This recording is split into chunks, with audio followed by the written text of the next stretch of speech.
Filipenses, capítulo 2, do versículo 1 ao versículo 11, mesmo assentados, mas com toda reverência e atenção, acompanhemos atentamente a leitura da palavra do Senhor. Se há, pois, alguma exortação em Cristo, alguma consolação de amor, alguma comunhão do Espírito, se há entranhados afetos e misericórdias, completai a minha alegria, de modo que penseis a mesma coisa, tenhais o mesmo amor, sejais unidos de alma, tendo o mesmo sentimento. Nada façais por partidarismo ou vanglória, mas por humildade, considerando cada um os outros superiores a si mesmo. Não tenha cada um em vista o que é propriamente seu, senão também cada qual o que é dos outros. Tende em vós o mesmo sentimento que houve também em Cristo Jesus, pois ele, subsistindo em forma de Deus, não julgou como usurpação o ser igual a Deus. Antes a si mesmo se esvaziou, assumindo a forma de servo, tornando-se em semelhança de homens. E reconhecido em figura humana, a si mesmo se humilhou, tornando-se obediente até a morte, morte de cruz. Pelo que também Deus o exaltou sobremaneira, ele deu o nome que está acima de todo nome, para que ao nome de Jesus se dobre todos os joelhos, nos céus, na terra e debaixo da terra, e toda língua confesse que Jesus Cristo é Senhor, para a glória de Deus Pai. Oremos. Santíssimo Deus, maravilhoso Pai, te agradecemos, Deus, pela tua palavra que acabamos de ler e te pedimos que o doce Santo Espírito nos traga entendimento a respeito dela, ao iluminar o nosso entendimento. Que Cristo, profeta da igreja, seja ele, Pai, a nos admoestar, nos exortar e nos consolar. Nos ensinar, Pai, por meio da tua palavra e nos santificar, nos preparando para o dia glorioso, quando ele nos apresentará, ó Senhor, diante de ti, uma noiva que não tem do que se envergonhar, Pai. Para que, juntamente com ele, celebremos as bodas do Cordeiro e vivamos eternamente em novos céus e nova terra. Por isso te pedimos, Pai, santifica-nos pela tua palavra, Pai. Santifica-nos na verdade, a tua palavra é a verdade. Ensina-nos, Pai, confronta-nos, molda-nos e capacita-nos, Pai, para vivermos em obediência ao Senhor. Essa é a nossa oração, em nome de Jesus. Amém. Irmãos, no domingo passado nós olhamos então para o começo desse texto, né, para o comecinho dele, mas também pegando aí o final do capítulo 1, e nós olhamos então para Filipenses 1, 27, até o Filipenses 2, 4, que foi o começo da leitura que nós fizemos hoje. E aí nós aprendemos três importantes palavras, né, que são tiradas aqui desse texto. As três palavras são unidade, firmeza e coragem. São três palavras que Paulo ele vai usar de forma direta ou indireta, pelo menos o conceito está muito bem explicado nesse texto. E nós aprendemos então, por meio dessas palavras, que primeiramente nós devemos manifestar unidade. E aí nós fomos lembrados do texto de Efésios, né, escrito pelo próprio Paulo, Efésios 4, de 4 a 6, que também é uma carta escrita lá da prisão, quando ele diz que há somente um corpo e um espírito, como também fosse chamados numa só esperança da vossa vocação. Há um só Senhor, uma só fé, um só batismo, um só Deus, Pai de todos, o qual é sobre todos, age por meio de todos e está em todos. Justamente, Paulo ele enfatiza constantemente esse conceito de unidade, talvez o texto que ele mais aprofunde o conceito de unidade, é ali em 1 Coríntios, quando ele fala da ilustração do corpo, né, que Cristo é o cabeça do corpo, e que nesse corpo há vários membros, cada um com as suas funções específicas, para que Deus seja glorificado em nós e através de nós. A segunda coisa que nós também aprendemos é que nós devemos manifestar firmeza. A gente vai explorar um pouco mais dessa palavra no texto de hoje, porque a firmeza nos lembra que nós devemos suportar tudo sem deixar a igreja ou desanimar. Em Hebreus, essa temática é muito aprofundada, porque o autor aos Hebreus ele vai falar do sacrifício de Cristo, daquilo que Cristo fez por nós, dizendo o seguinte, o melhor argumento para ninguém sair da igreja é justamente o que Cristo fez por nós em favor dessa igreja.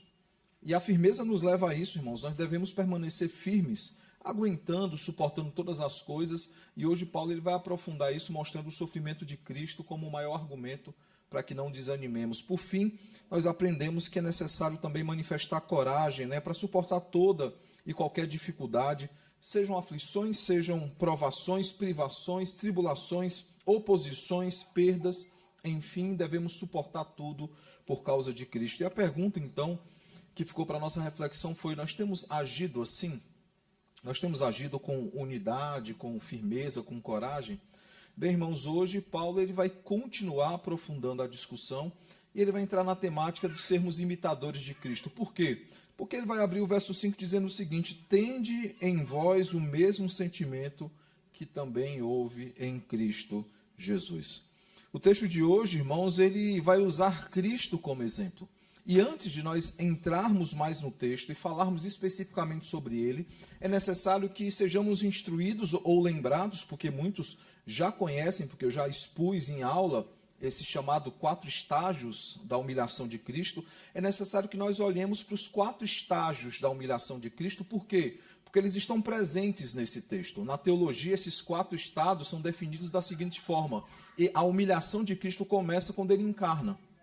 Depois passa por seus sofrimentos.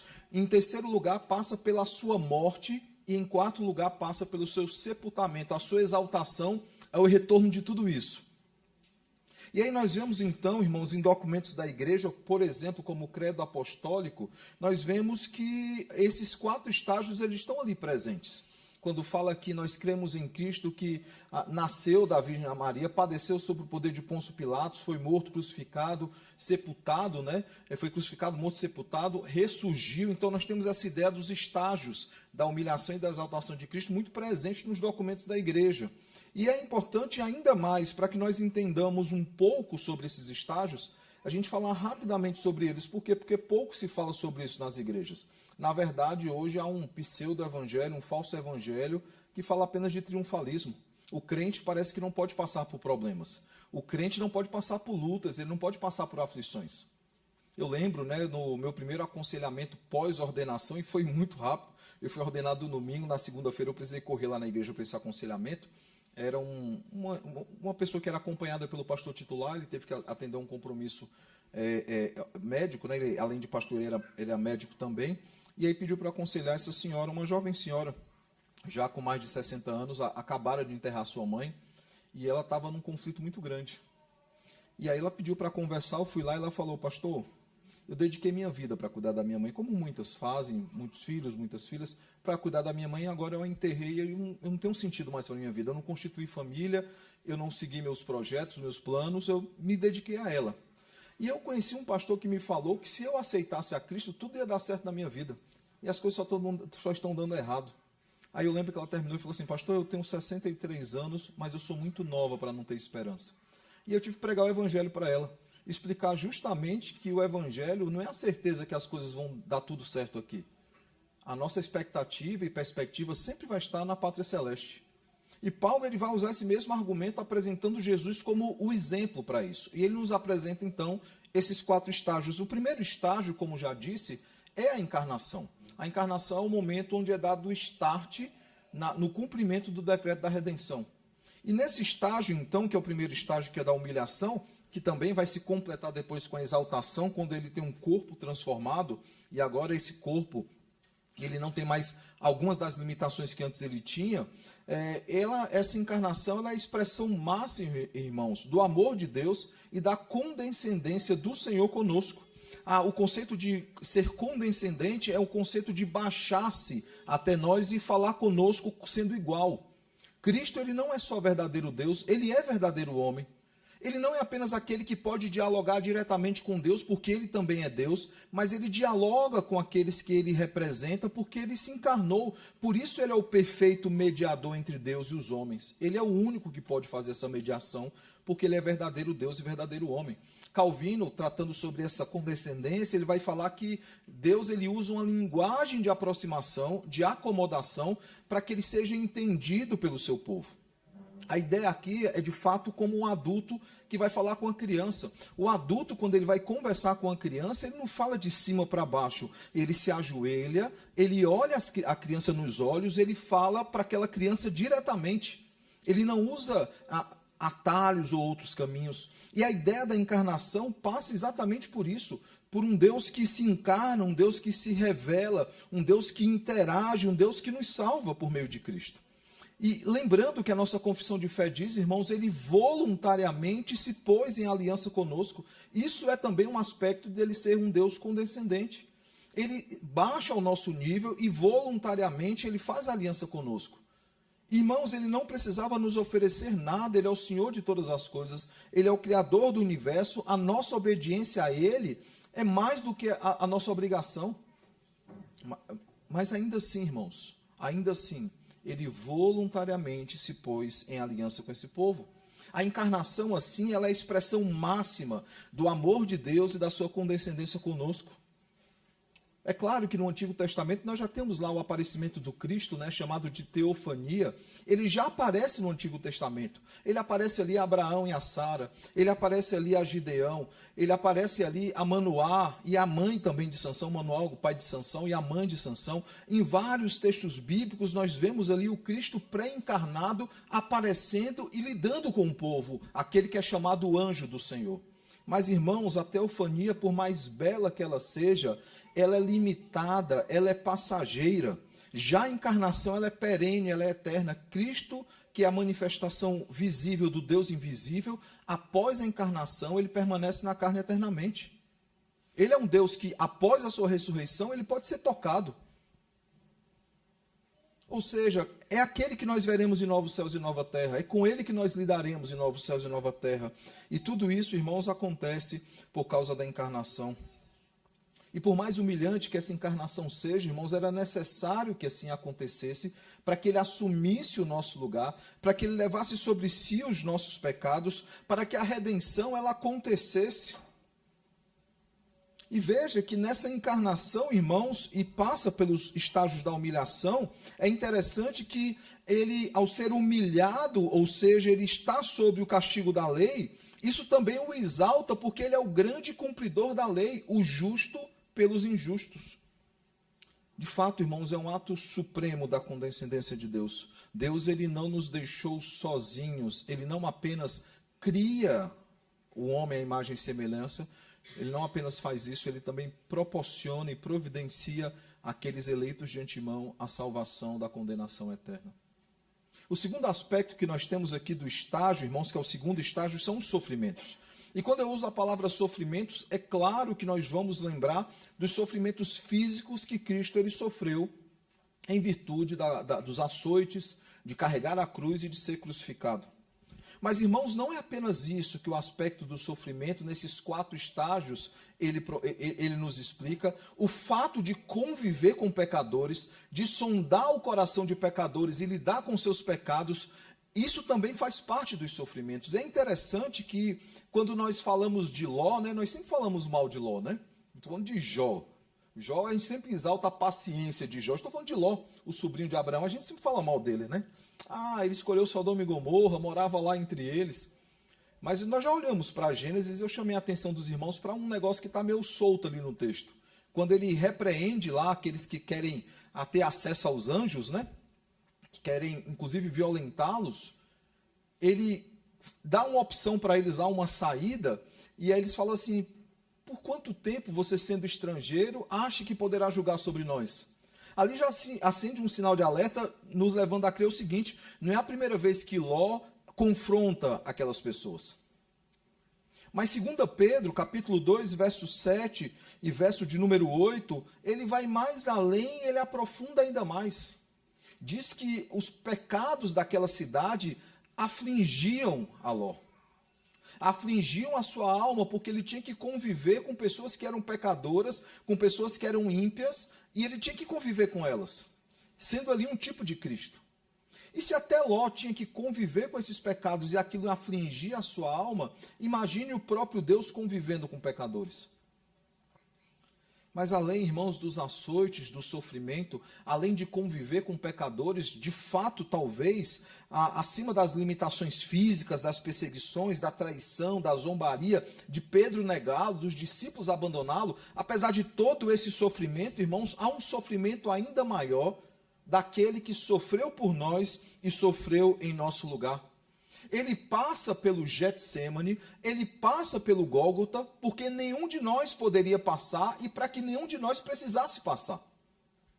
Ele assume o nosso lugar, ele sofre a nossa morte para que não tivéssemos que morrer, porque ninguém poderia salvar a si mesmo. Isso nos leva ao terceiro estágio, a sua morte. A expressão desceu ao Hades, né, tão discutida, né, e tão falada, é uma lembrança de que ele de fato experimentou a morte, né? Alguns vão dizer que é um local diferente, ele foi lá para roubar as chaves, aquela conversa toda. Na verdade, é uma expressão que é usada por um presbítero Rufino, ali pelo IV século, quando ele dá uma ênfase ao processo de morte de Cristo. Ele diz o seguinte, ele vai usar a expressão no Credo Apostólico que diz que ele foi crucificado, morto e sepultado. Aí abre-se um colchete lá e fala assim, desceu ao Hades. Essa expressão não está no Credo Apostólico original. Quando a gente faz os votos, ela não aparece lá. Por quê? Porque é um acréscimo posterior, como se nós, na nossa época, disséssemos, bateu as botas, passou dessa para melhor. É uma ênfase para explicar essa expressão.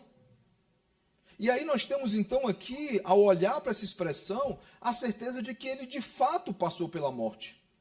Ele verdadeiramente passou pela morte, não apenas isso, irmãos. Ele experimentou o estado de ira de forma intensa, ou seja, a ira de Deus foi de fato completamente derramada sobre ele, mas não de forma extensa. Por quê? Porque não durou para sempre. A ira de Deus sendo derramada sobre Cristo, ela é derramada completamente, mas ela não é derramada eternamente. Porque no momento que ele cumpre o escrito de dívida, que ele paga a dívida que existia contra nós, aquilo cessa, irmãos. A morte nos lembra que ele morreu em nosso lugar para que vivêssemos em Cristo e para Deus. Ele bebeu o cálice da ira de Deus, ele bebeu até a última gota para que nós pudéssemos beber um cálice muito mais suave, muito mais doce, que é o cálice da nova aliança no seu sangue. Ao descer então ao Hades, né, ele experimentou todo o desamparo de seu pai e permaneceu de fato morto por 3 dias. Não foi uma morte falsa. Isso nos leva ao 4º estágio, que é o sepultamento. De fato, o seu corpo foi sepultado. De fato, ele ficou no coração da terra, como ele havia prometido em Mateus 12, 40. É uma experiência, irmãos, própria de uma natureza que é física. Ele tem um corpo, e esse corpo ele padece, por mais que seu espírito não morra. Assim como todos nós, irmãos, ele sendo o verdadeiro Deus, mas também verdadeiro homem, ele passaria de fato pela morte, mas com a comunicação dos atributos, irmãos, envolvem ali as duas naturezas, por mais que o espírito não morra, porque ele é Deus vivo e eterno, a sua natureza física de fato passou pela morte. Hoje eu tenho visto com preocupação, irmãos, com muita preocupação, algumas igrejas evangélicas defendendo algo contrário a isso. Depois, talvez durante a exposição, a gente consiga aprofundar mais sobre isso. Voltando então ao texto, o texto de hoje, olhando para esses 4 estágios, né, o texto de hoje, ele justamente nos mostra algo bem simples, irmãos. Ele se divide em 3 partes. Ele nos traz uma exortação que é muito prática, que nós temos aí a partir do versículo 5. Nós já olhamos para o versículo 1 ao versículo 4 no domingo passado, voltaremos para eles rapidamente, mas nós já vimos que ele diz que aqueles que foram salvos por Deus devem viver para Deus. E aí o verso 5 traz uma exortação muito prática. Depois o versículo 6 ao versículo 8 vai falar da humilhação de Cristo. E depois do versículo 9 ao versículo 11 nós vemos a exaltação de Cristo. Ele não apenas foi humilhado, ele foi também exaltado, e nós também, hoje sendo humilhados por perseguição, provação, por tribulação, seremos também exaltados. Por isso Cristo diz, os humilhados serão exaltados. E o texto de hoje, então, irmãos, ele nos ensina a respeito disso. Mas antes de avançarmos ainda mais, é necessário explicar algo que tem nesse texto, que tem aí alimentado, infelizmente, algumas heresias por causa de uma má interpretação. Se nós olharmos, irmãos, atentamente para o versículo 6 e versículo 7, nós leremos o seguinte: pois ele, subsistindo em forma de Deus, não julgou como usurpação o ser igual a Deus, antes a si mesmo se esvaziou, assumindo a forma de servo, tornando-se em semelhança de homens e reconhecido em figura humana. Algumas seitas, ou até alguns que estão no movimento evangélico, eles entendem de alguma forma que esse texto valida o pensamento de que Cristo ele é menor do que Deus, e eles usam esse texto como argumento, que Cristo ele não é igual ao Deus Pai, ele é menor. E eles estão incorretos. Mas claro que cabe a pergunta, o que é que esse texto ele quer dizer então, pastor? Eu olho para o texto, eu leio o texto, o que é que eu devo entender desse texto? John Murray, que é um excelente comentarista bíblico, ele vai falar que esse texto ele trata de duas coisas distintas. Ao mesmo tempo que ele trata da forma de Deus, ele diz que ele é igual a Deus. Ao mesmo tempo também ele fala da forma de servo, e aí ele compara Cristo aos homens, ele é semelhante aos homens, falando então das suas duas naturezas. Por isso que ele diz, pois ele subsistindo em forma de Deus, ou seja, ele é de fato Deus, ele não julgou por usurpação o ser igual a Deus, ou seja, ele se colocou na condição de servo. Essa é a questão aqui de não quis ser igual a Deus, ou seja, ele não vem para ser servido, ele vem para servir. Essas são palavras de Jesus. Jesus ele sabe claramente qual é o seu papel, ele não veio aqui para opinar sobre coisas, ele vem para se colocar como servo. Tanto que quando, nós veremos mais à frente isso, que quando em João 10, ele fala que ele vai dar a sua vida pelas suas ovelhas, ele diz o seguinte, e esse mandato eu recebi de meu Pai.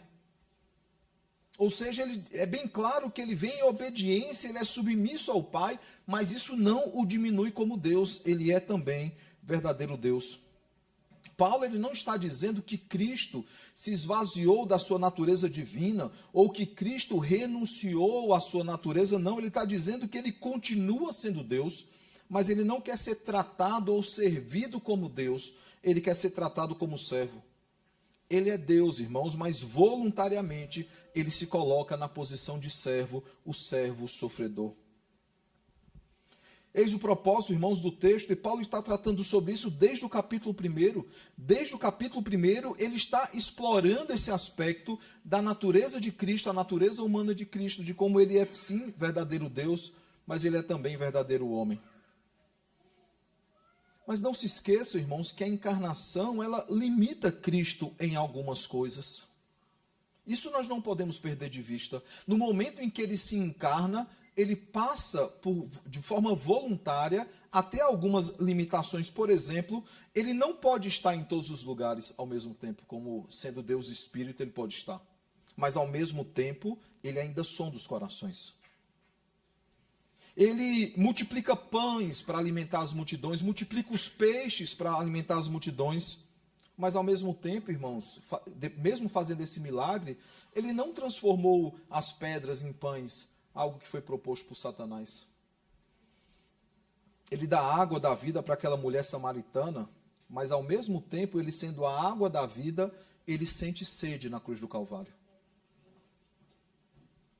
É óbvio que a encarnação limita a Cristo em alguns aspectos. Isso não é prova para diminuir a Cristo, isso só aumenta o nosso amor e a nossa devoção pelo nosso Salvador, que se autolimitou voluntariamente para assumir o nosso lugar na cruz do Calvário.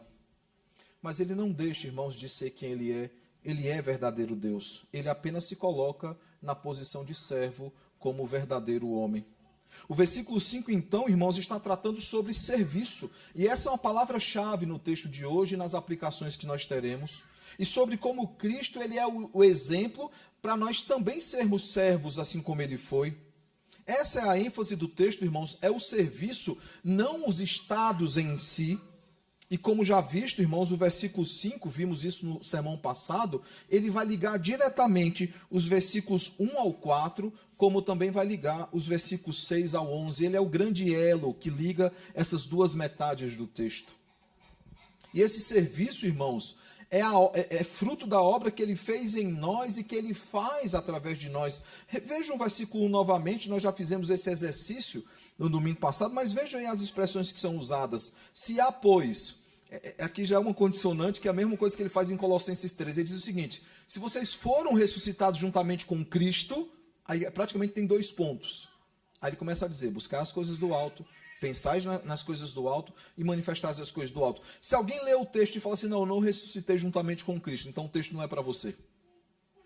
A mesma coisa ele vai fazer aqui, só que ele faz de forma mais larga, vamos colocar assim, né? Veja, ó, se há, pois, aí ele vai listar, se alguma exortação em Cristo, alguma consolação de amor, aí você vai ticando, né? Não, eu tenho isso, tem que ter tudo, viu, gente? O gabarito é completo aqui. alguma comunhão do Espírito, se há atranhados afetos e misericórdias, aí alguém vai ler e vai ticar, vai falar assim, eu tenho tudo isso, esse texto é para mim. Aí o que é que ele vai dizer?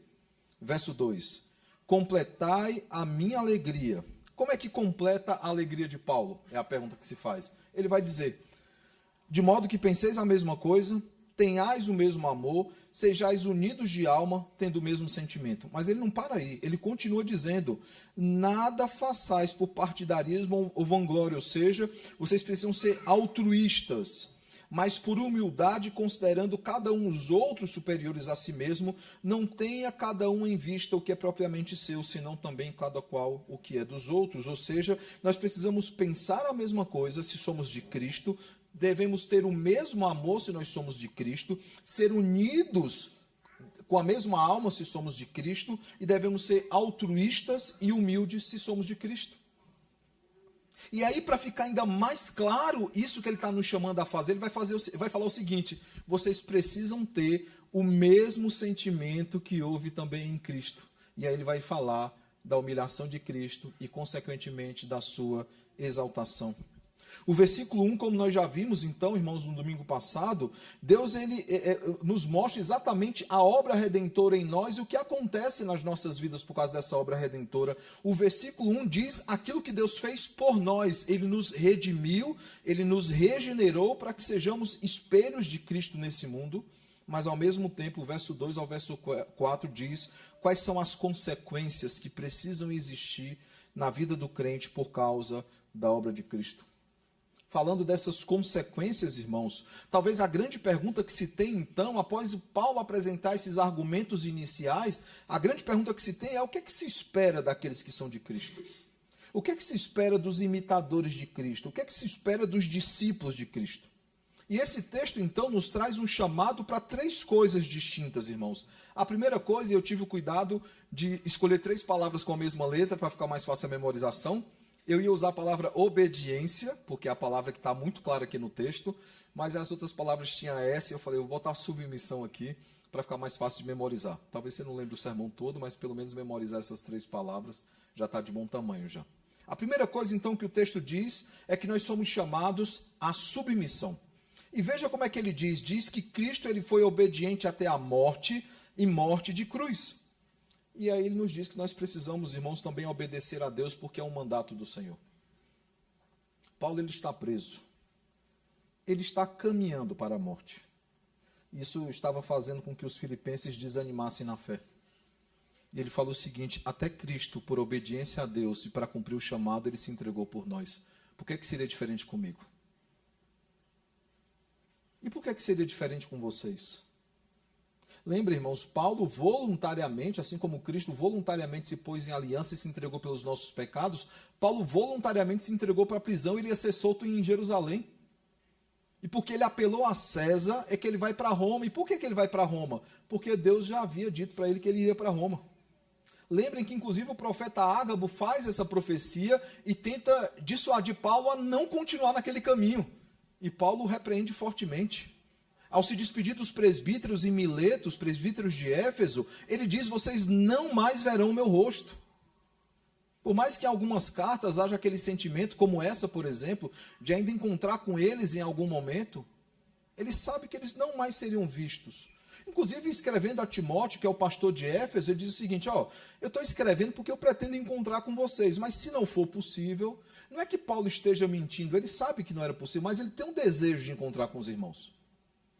Mas não é possível, irmãos. Nós sabemos que dessas prisões que ele tem, ele terá rapidamente uma prisão domiciliar e depois ele já será entregado, oferecido por libação. É um mandato, irmãos, a submissão. É um mandato a obediência. Por isso que Cristo afirma em João 10, 17 e 18, já citado aqui para os irmãos, ele diz o seguinte, por isso o Pai me ama, porque eu dou a minha vida para a reassumir. Ninguém a tira de mim, pelo contrário, eu espontaneamente a dou. Tenho autoridade para entregar e tenho autoridade para reavê-la. E antes que alguém pense que a autoridade está no próprio Cristo, ele responde, este mandato recebi de meu Pai. Ele também diz, irmãos, em João 17,4, na oração sacerdotal, que a oração quando ele intercede não apenas pelos seus discípulos, mas por todo o seu corpo de Cristo, todos os membros do corpo de Cristo, ele diz o seguinte: Pai, eu te glorifiquei na terra, consumando a obra que me confiastes para fazer. O Filho glorifica o Pai quando ele é obediente até a morte, morte de cruz. E Cristo, ele glorificou ao Pai porque ele cumpriu, porque ele consumou a obra que lhe havia sido confiada. E assim, irmãos, só assim o glorificamos quando ele merece, quando nós obedecemos à vontade do Pai. É interessante, né, quando olhamos para isso, porque Cristo sabia exatamente o que ele iria sofrer na cruz do Calvário, exatamente, em detalhes. E antes que alguém diga assim, pastor, ele sabe porque ele leu Isaías 53, ele conhecia o texto bíblico. Não, não é só por isso, irmãos. Quando nós olhamos para 1 Pedro, capítulo 1, os versículos 10, 11 e 12, nós veremos que os profetas do Antigo Testamento, eles investigaram, eles inquiriram, eles foram atrás para saber com detalhes como o Cristo sofreria na cruz do Calvário. E sabe o que o texto diz? Que o próprio Espírito de Cristo os inspirou para fazer isso como profeta da igreja. Cristo é o grande profeta da igreja. Ou seja, Cristo não apenas conhece com detalhes, porque ele poderia ter lido Isaías como de fato ele o leu. Ele conhece com detalhes porque foi ele mesmo que inspirou Isaías para escrever com detalhes tudo aquilo que ele sofreria. E ainda assim, irmãos, ele foi obediente até a morte e morte de cruz. E ao ser obediente até a morte, morte de cruz, ele glorificou ao Pai. A pergunta que eu faço é, nós temos obedecido a Deus como ele tem nos ordenado? Nós temos sido submissos ao Senhor, assim como a sua palavra nos ordena? Lembrando mais uma vez o que João escreveu em 14:21, que ele diz: aquele que tem os meus mandamentos e os guarda, esse é o que me ama. Nós somos chamados, irmãos, primeiramente, por meio desse texto, à submissão. Não existe outro motivo, outro propósito para estarmos aqui. Eu tenho sempre repetido, se a vontade do Senhor fosse apenas que o Cristo fosse o nosso Salvador, ele nos salvaria e nos levaria à sua augusta presença, à sua gloriosa presença. Mas Cristo não é apenas o Salvador da igreja, ele é o Senhor da igreja. Ele nos dá ordens muito claras por meio da grande comissão para que preguemos o Evangelho a toda criatura. E devemos ser obedientes, submissos a essa ordem. Segunda coisa, irmãos, esse texto não nos chama apenas à submissão, ele nos chama também ao sofrimento. E é difícil, né? Hoje em dia, nós temos crentes muito mimados, né? Alguns muito mimados que acham que não pode sofrer. Acho que não pode passar por privação, por provação. Deus perdeu o poder dele se eu passar por sofrimentos. Não, irmãos, o mundo jaz no maligno. No mundo, como o próprio Cristo afirma, nós teríamos aflições. E sofremos, irmãos. Assim como Cristo sofreu, nós sofremos. O sofrimento é a certeza, irmãos, é uma certeza na vida da igreja. Aqueles que querem viver piedosamente serão perseguidos. É isso que Paulo afirma a Timóteo. E já vimos outras passagens sobre isso, irmãos. Romanos 5, 2 e 3 nos fala que o sofrimento tem um propósito santificador nas nossas vidas. 2 Coríntios 4, 16 a 18 também afirma isso, dizendo que toda leve e momentânea tribulação produz em nós eterno peso de glória acima de toda comparação. Que nós não devemos atentar para as coisas que são visíveis porque elas são passageiras. Nós devemos atentar para as que são invisíveis porque elas são eternas. Tiago também, capítulo 1, 2 e 4, teremos uma série em Tiago, né? Talvez a próxima ou a posterior, teremos uma série nessa carta, nessa epístola. Ele vai dizer que nós temos que ter por motivo de alegria o passardes por várias provações, sabendo que essas provações nos aperfeiçoam. Hebreus 12, de 4 a 12, vai dizer que o pai que ama o seu filho disciplina o seu filho, e que nós ainda nem sangramos, logo não podemos reclamar. E que essa disciplina serve para nos santificar, porque sem santificação, ninguém jamais poderá ver a Deus. Perceba que todos esses textos, irmãos, apontam para isso. E talvez alguém pergunte, quais são os sofrimentos, pastor? Os mesmos de Cristo? O mesmo de Cristo, que sofreu desde que nasceu, e sofreu até estar na sepultura e depois ressuscitar.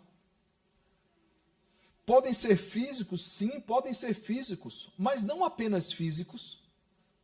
Vivemos num país de relativa liberdade religiosa. Falo isso porque há locais bem piores do que o nosso. Qualquer tipo de reclamação que façamos não se compara ao que outros países sofrem no mundo por causa do cristianismo. Mas não é só o sofrimento físico, irmãos. Há outros tipos de sofrimento que nós passamos, que Cristo também passou. Como, por exemplo, viver numa atmosfera pecaminosa e sofrer com isso. Ou não lamentamos, por exemplo, não apenas estarmos fora do nosso templo durante o mês de fevereiro, né?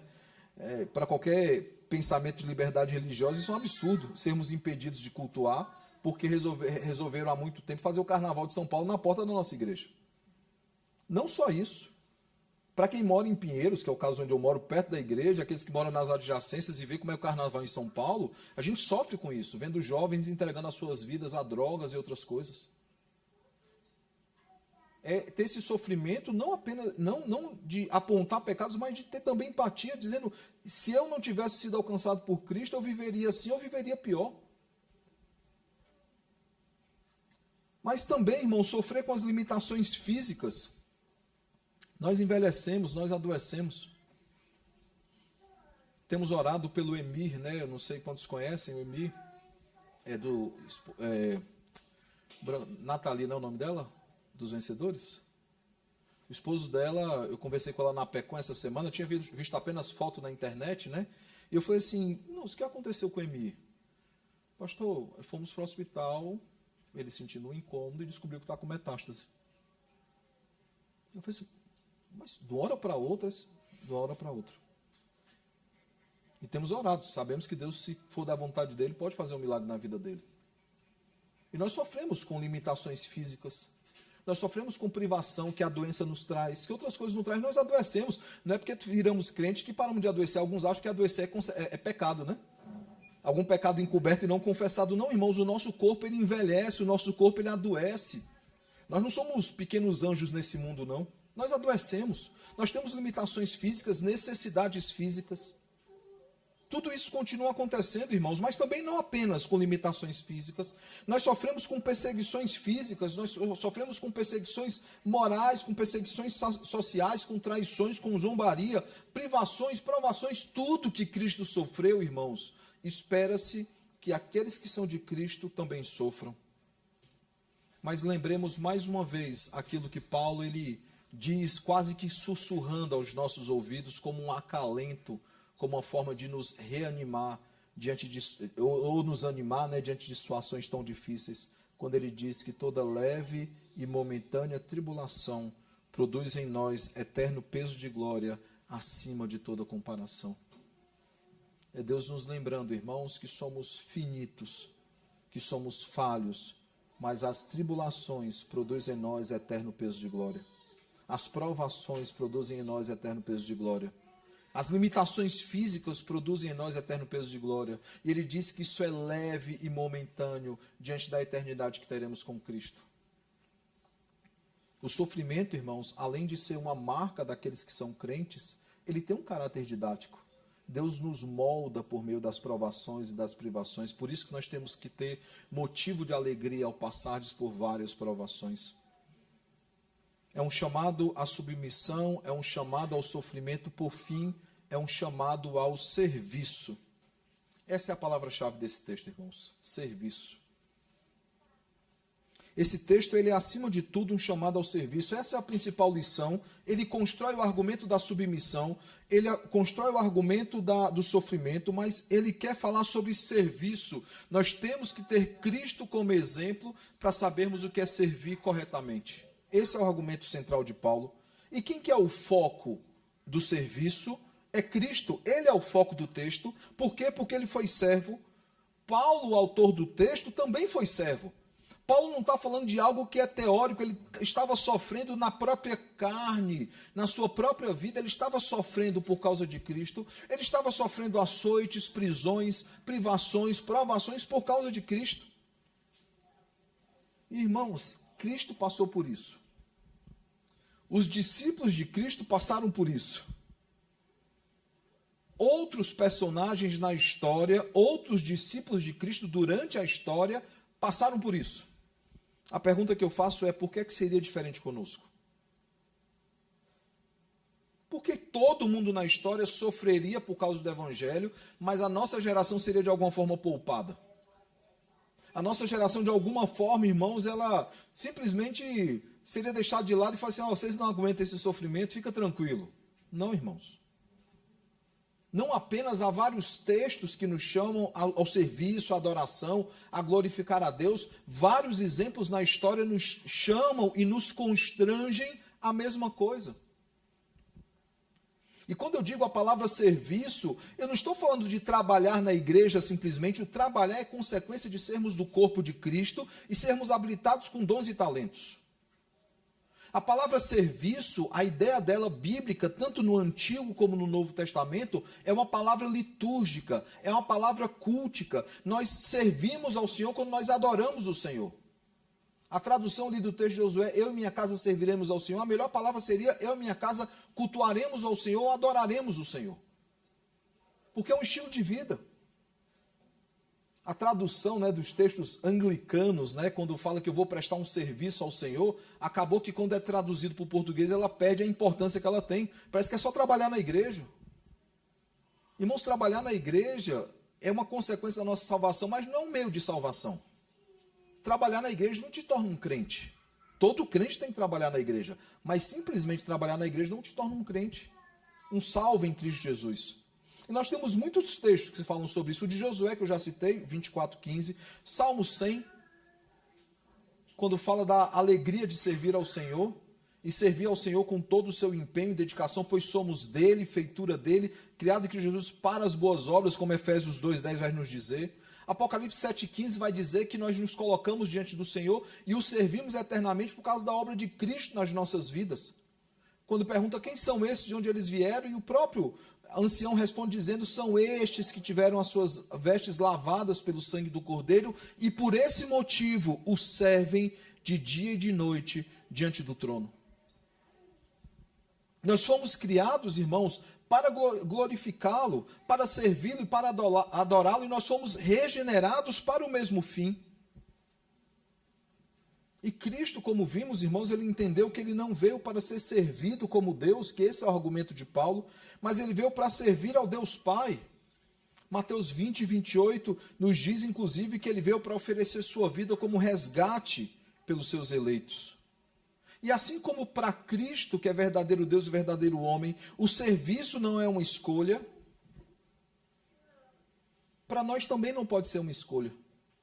Para nenhum de nós, irmãos. Pode ser uma opção, se eu quiser, eu vou servir ou não vou. Não, irmão, servi-lo não é uma escolha. E aqueles que não servem a Cristo pecam contra Deus e não vivem para Deus. Aqueles que acham que a sua agenda é mais importante, que os seus projetos são mais importantes do que cumprir o fim principal do homem, não entendeu as Escrituras. Porque o próprio Cristo, ele não manifesta uma vontade por ele mesmo, por mais que graciosamente e voluntariamente ele se entregue por nós. Mas ele faz isso porque é mandato do Pai. Ele entende que ao obedecer ao Pai, ele está glorificando o Pai. Para concluir, irmãos, eu pergunto, o que é que nós aprendemos nesse texto, então? A primeira coisa, irmãos, que esse texto nos ensina é que nós precisamos nos submeter ao Senhor, pois foi Ele quem nos fez, foi Ele que nos comprou, por isso nós somos dele. Nós somos propriedade de Cristo, comprado com sangue precioso. Nós não pertencemos a nós mesmos, a nossa vontade não deve imperar, porque a vontade daquele que foi comprado por Cristo é satisfazer a vontade daquele que o arregimentou. Segunda coisa, irmãos, nós precisamos suportar os sofrimentos, sendo gratos ao Senhor em tudo e em todas as coisas. Suportar os sofrimentos sabendo, irmãos, que podemos até sofrer nesse mundo e sofreremos. Mas esse sofrimento é leve. Esse sofrimento ele é momentâneo, porque aquilo que nos espera em novos céus e nova terra, irmãos, é a certeza de que esse sofrimento não existirá lá. Por mais que soframos nesse mundo, esse sofrimento ele é limitado, ele é momentâneo, porque em Cristo nós temos a plena certeza que esses sofrimentos cessarão em novos céus e nova terra. Não haverá mais choro, nem lágrima, nem limitações, nem fome, nem sede, doenças não existirão lá, porque a morte será completamente vencida na ressurreição final. Terceira e última coisa, nós precisamos, irmãos, servir ao Senhor e precisamos fazer isso dia e noite, assim como aqueles de Apocalipse, com alegria e com ações de graças, irmãos, por tudo que Ele é e por todas as suas preciosas obras em relação ao seu povo. Um coração alegre, um coração grato. Por isso, Filipenses é chamada a carta da alegria. Porque ele nos chama, irmãos, a olhar para o sofrimento de Cristo, entendendo que também passaremos por sofrimentos, mas ainda assim, ele não deixará de completar a boa obra que ele iniciou em nossas vidas, como Filipenses 1,6 nos diz. Eu pergunto então, irmãos, Cristo, ele é o nosso modelo? De fato, nós somos imitadores de Cristo? Ou temos seguido o modelo desse mundo pós-moderno, desse mundo relativista, desse mundo Nutella, né? A palavra-chave é essa hoje em dia, né? A minha oração, meu desejo sincero, irmãos, é que o bom e eterno Deus, ele nos constranja com a submissão, com o sofrimento e com o serviço de Cristo. Que sejamos constrangidos ao percebermos Cristo, o exemplo de Cristo que morreu em nosso lugar. Mas ao sermos constrangidos com a submissão, com o sofrimento e com o serviço de Cristo, irmãos, que esse constrangimento não pare aí. Que ele nos instigue a fazer a mesma coisa em nossas vidas, a viver com a mesma submissão, suportando os mesmos sofrimentos e disposto a servir a Deus assim como Cristo fez. Ele não é apenas o modelo, irmãos, que devemos imitar. Ele é o Senhor e Salvador das nossas vidas, que nos dá uma ordem muito clara de sermos discípulos e fazermos discípulos em todas as nações. Que verdadeiramente, irmãos, sejamos discípulos de Cristo, imitadores de Cristo. Que Deus nos use apesar de nós. Que Ele nos ajude a ter um coração submisso. Que Ele nos ajude, irmãos, a suportar os sofrimentos e mediante a tudo isso, a servi-lo com amor e alegria, pois somos feitura dele, criados em Cristo Jesus para as boas obras. Que Deus nos abençoe.